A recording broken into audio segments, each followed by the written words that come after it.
আসসালামু আলাইকুম, welcome to my channel. আশা করলাম আপনারা যে যখন থাকি দেখরা ভালো আছেন। আলহামদুলিল্লাহ আমিও ভালো আছি। আজকে আপনারা লাগি লই এলাম নতুন আর একটা ব্লগ। আশা করলাম আজকের ব্লগ আপনারা কাছে ভালো লাগবে। সো আজকের ব্লগটা আমি শুরু করছি সকালকের ব্রেকফাস্ট থাকি।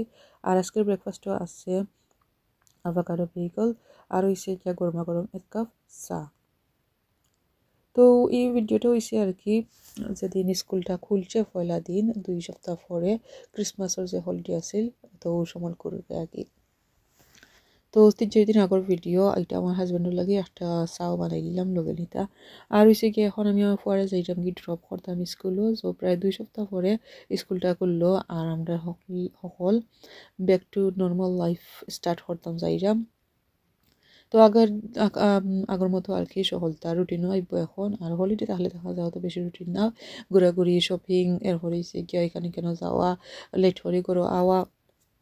সো কিন্তু রুটিন থাকে না কি। সো স্কুলটা খোলা থাকলে দেখা যায় সময় মতো স্কুলে যাওয়া আওয়া শপিং টপিং এটা আর কি একটা নির্দিষ্ট টাইম মতো আই হয়। সো এখন আর কি মেঘর বাক্কা অনেক বেশি মেঘর হইতে গেলে ক্যামেরা ততটা বেশি বুঝা যান না। সো শাওয়ার রেঞ্জ যেটা হয় ওটা কি অনেক বেশি। তো এখন আমি যাইরাম আর কি মাতি মাতি। তো আমার ফুয়ারে যদি এরকম ঠান্ডা ঠান্ডা লাগেনি তো তাই হইয়া তান বেশি ঠান্ডা লাগে না, বাট আমার শরীরে অনেক বেশি ঠান্ডা লাগে। তারপর আমি আপনার লোকে শেয়ার করবো মুসা নবী আলাইসাল্লাম আর ওই জায়গা হজরত মোহাম্মদ আলাইসাল্লাম মোহাম্মদ সাল্লাহ সাল্লাম। এরপর আরো অনেক অনেক নবীর জীবন কাহিনী আরও ওখানের মাঝে দেখা যাইব। সে ফাউর চিহ্ন আছে, খের লাঠি, খের হাত, খের মুকুট, অত আর কি। সো এটা আমি আর ওখান থেকে ডাউনলোড করছি। করার পরে আমি একটু শেয়ার হইলাই, যারা যারা দেখছেন না তারা দেখিলেই বানে। তো আপনারা দেখতে থাকুক, আশা করাম আপনার কাছে ভালো লাগবো। তো ওটা তো আমি চিন্তাত আছি আমি নি কপিরাইট ক্লেম খাইলাই কিবা কিছু, বা দেখা যাওক।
তারপর তো আপনারা দেখতে পারলা নবীজি অকল তোর জীবন কাহিনী তার কিতা কিতা আসছিল। সো আমি এখন আপনার লগে শেয়ার করবো মুখি দি আর ইলিশ মাছ দিয়ে রানবো। তো লাস্ট একটা ভিডিওর মধ্যে শেয়ার করছিলাম, তো অনেকে ভালো পাইছেন।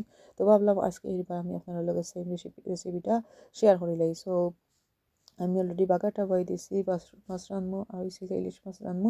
তো ইলিশের রেসিপি আপনার লগে শেয়ার করবো। এবারে আমি পেঁয়াজ কাটিয়ে রাখছি আর হচ্ছে ইলিশ মাছটা বালা করি ওয়াশ করে লইছি, করিয়া ক্যালেন্ডারের মাঝে লইয়া রাখছি। তারপর হচ্ছে এগুলা কি বাউশ মাছ, তো বাউশ মাছ আমি বুনমু। তো এটা আর শেয়ার করলাম না আপনার লগে। তো মুখে আমি চুলাই লিছি, চুলাইয়া ভিজাই রাখছি, এখনো ওয়াশ করছি না।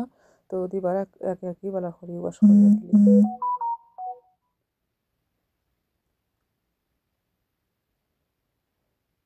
তো আমি আর কি বাগারটা বই দিছি, এটা তো বাস বাস জানতা মতার লাগে আমি দুইটা তেজপাতা দিয়া পেঁয়াজ দিয়া আর একটু লবণ দিয়া বই দিলাম। তো এখন আর কি আমি দেখি পেঁয়াজের কিতা অবস্থা। তো পেঁয়াজটা কি সুন্দর মতো ব্রাউন কালার হয়ে গেছে গিয়া, সো পারফেক্ট হয়ে গেছে কি আমি জেলা সাইরা মলা একটু পানি এড করে দিলাম, করিয়া বাকি মশলাগুলা এড করে দিলাম। সো মাছের মাঝে আমি যে মশলাগুলা দিই হইছে গিয়া হলুদ আর হইছে গিয়া মরিচের পাউডার আর হইছে গিয়া একটু ধনিয়ার পাউডার। তো এই কারি যখন একটু বড় আঁকি 2 টেবিল স্পুন হলুদের পাউডার দিছি আর মরিচের পাউডার হইয়ে দিব 2 টেবিল স্পুন আর কোরিয়ান্ডার পাউডার দিব এটার মাঝে 1 টিস্পুন।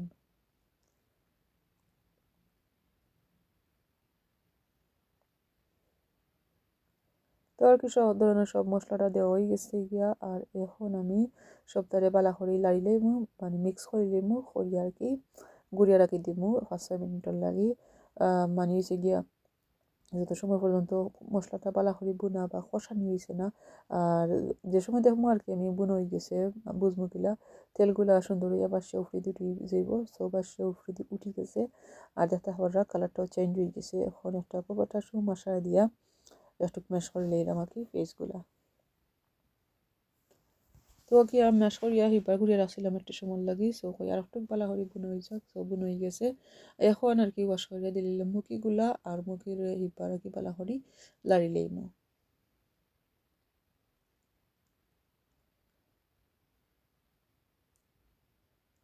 সো মুখিরে আর কি বালা করি লাড়ি লইমু, লাড়ি দিয়া মুখিরে হইয়ে কষানি লাগবো একটা সময়। সো গুড়িয়া তুই রাখবো আর কি হইয়ে 5-6 মিনিট অথবা বেশি সময় লাগলে বেশি সময় লাগে কষাই কামাইব।